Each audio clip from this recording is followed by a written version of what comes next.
एकेडी law channel में पुनः आपका स्वागत है। ऑनरेबल सुप्रीम कोर्ट ने म्यूटेशन प्रोसीडिंग्स, जिसको हम लोग दाखिल खारिज प्रक्रिया कहते हैं, इसके संदर्भ में एक प्रिंसिपल ऑफ लॉ कह लीजिए, विधि का सिद्धांत, वो निरूपित किया है। हालांकि ये बात ऑनरेबल सुप्रीम कोर्ट कई मामलों में इन बातों को दोहरा चुका।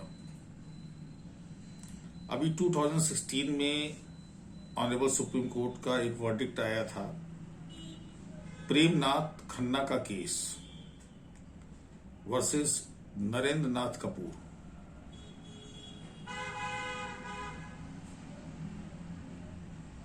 उसमें ऑनरेबल सुप्रीम कोर्ट ने कहा कि आप जो म्यूटेशन कराते हैं, बैनामा कराते हैं, तो उसका मतलब ये नहीं कि ये आपके उस प्रॉपर्टी पर मालिकाना हक का एक निश्चायक साक्ष्य है। ये उसका निश्चायक साक्ष्य नहीं है। ये तो म्यूटेशन इसलिए कराया जाता है ताकि गवर्नमेंट को ये मालूम हो कि हमें रेवेन्यू अब किससे कलेक्ट करना है, क्योंकि ये फिस्कल प्रोसीडिंग है, राजस्व कार्यवाही है। ये आपके स्वत्व या जिसको हक कहते हैं, ये हक के मामलों का विनिश्चय नहीं करती है। आपका जो यूपी रेवेन्यू कोड है 2006 का, उसमें जब आप जाएंगे तो उसकी धारा 32 ये म्यूटेशन से रिलेटेड है। और मैंने तो कई बार लोगों को ये कहते भी सुना, जब म्यूटेशन का आप हिंदी ट्रांसलेशन करते हैं तो उसका मतलब होता है दाखिल खारिज। और 99% लोगों को मैंने देखा है बोलते हुए खारिज दाखिल, जो पूर्णतः गलत है। जब तक कोई नया नाम दाखिल नहीं होगा तब तक पुराना नाम खारिज कैसे होगा। तो आप जब भी बोलें तो दाखिल खारिज बोलिए। और ये दाखिल खारिज एक तरह से कब्जे के परिवर्तन की सूचना देता है। अब सवाल उठता है कि कब्जा परिवर्तन होता कैसे है। तो कब्जा परिवर्तन 3 तरीके से हो सकता है। या तो उत्तराधिकार के द्वारा हो सकता है। आपके परिवार में कोई है, उसकी डेथ हो गई, तो उसकी जो प्रॉपर्टीज हैं, जो लीगल एयर्स होंगे, जो विधिक उत्तराधिकारी होंगे, उनमें न्यायगत हो जाएगी। दूसरा अंतरण के द्वारा होता है। अगर आप यूपी रेवेन्यू कोड का सेक्शन 33 देखेंगे तो सक्सेशन के बारे में बात करता है, और अगर आप 35 देखेंगे तो अंतरण की बात करता है। तीसरा तरीका है वसीयत के द्वारा। इसी वसीयत के पॉइंट पर ऑनरेबल सुप्रीम कोर्ट ने एक बात बहुत स्पष्ट की है अभी 2021 में, और ये कहा कि अगर आपको वसीयत के द्वारा कोई प्रॉपर्टी दी जाती है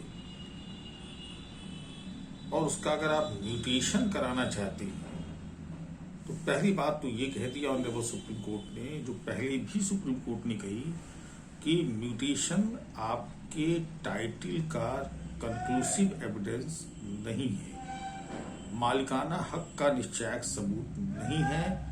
ये सिर्फ और सिर्फ ये सुनिश्चित करता है कि गवर्नमेंट को ये पता रहे कि गवर्नमेंट को रेवेन्यू कलेक्ट किससे करना है। एक तो ये बात ऑनरेबल सुप्रीम कोर्ट ने कही, जब वसीयत के थ्रू आप म्यूटेशन कराएंगे तब। दूसरी बात ऑनरेबल सुप्रीम कोर्ट ने ये कही है, अगर विल के थ्रू आप प्रॉपर्टी ले रहे हैं, म्यूटेशन कराना चाहते हैं, तो फर्स्ट ऑफ ऑल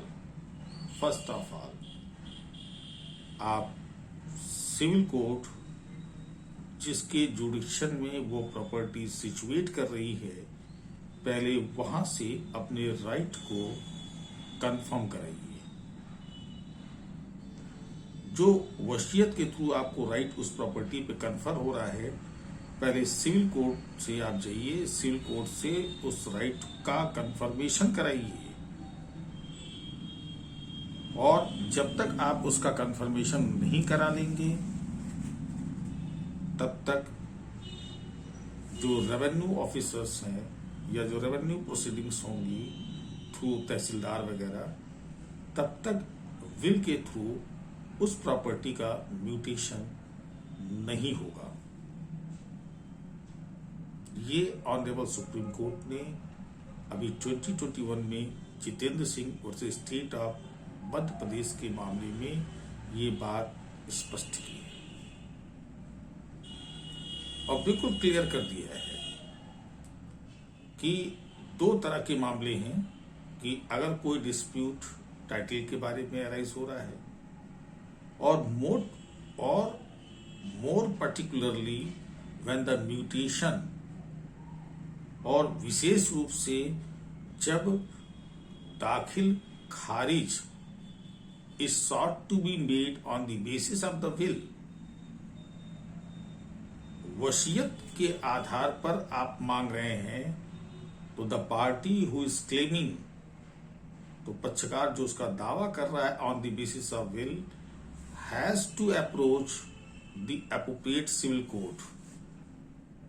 वो जाए सिविल कोर्ट के पास and get his rights crystallised, और अपने अधिकारों को सुनिश्चित कराए, एंड ओनली देयर आफ्टर, और उसके तत्पश्चात on the basis of the decision before the civil court, और सिविल कोर्ट के डिसीजन की बेसिस पर necessary mutation entry can be made. मतलब उस डिसीजन की बेसिस पर आवश्यक दाखिल खारिज तब कराया जा सकता है। अब देखिए ये कितना बड़ा चेंज है ये। आप जब भी वसीयत के थ्रू पढ़ते हैं या आपसे पूछा जाए कि भाई वसीयत के थ्रू पढ़ा जा रहा है, वसीयत के थ्रू म्यूटेशन कराना है, तो क्या म्यूटेशन डायरेक्टली हो जाएगा? नहीं, अब डायरेक्टली नहीं होगा।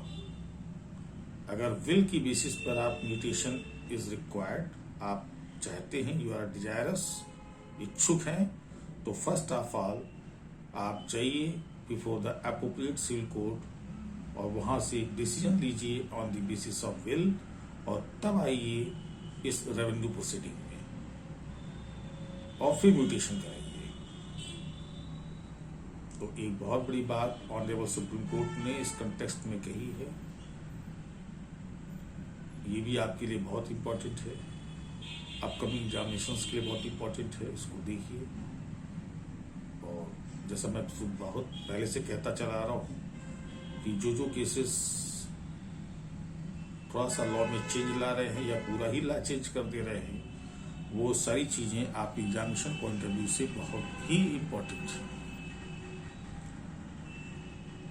और ये सब करने के बाद चूंकि इधर बच्चों का उत्तरांचल का भी एग्जाम है, मध्य प्रदेश का भी एग्जाम है, तो उसमें कुछ खास चीजें हैं, जैसे इंटरनेशनल लॉ के बारे में या फैमिली लॉ के बारे में, खास करके मुस्लिम लॉ में उत्तरांचल में क्वेश्चन बहुत ज्यादा पुटअप होते हैं। उस पर हम डिस्कशन करेंगे कुछ आप लोगों से। और मध्य प्रदेश में जो एमपी रेवेन्यू एक्ट है या एमपी एकोमोडेशन एक्ट है या नेगोशिएबल इंस्ट्रूमेंट एक्ट है, एसआरए है, या आपका लिमिटेशन एक्ट है, इसमें सुप्रीम कोर्ट के बहुत सारे वर्डिक्ट्स आए हैं। और एमपी में तो लेटेस्ट केसेस पूछे जाते हैं, नेगोशिएबल इंस्ट्रूमेंट्स पे हमेशा बिल्कुल लेटेस्ट केस पूछा जाता है। वो आपसे मैं डिस्कस करूंगा। आप पूर्व की तरह से इस चैनल को लाइक कीजिए, सब्सक्राइब कीजिए और जो सजेशन देना चाहते हैं वो सजेशन उसको दीजिए। Thanks for watching.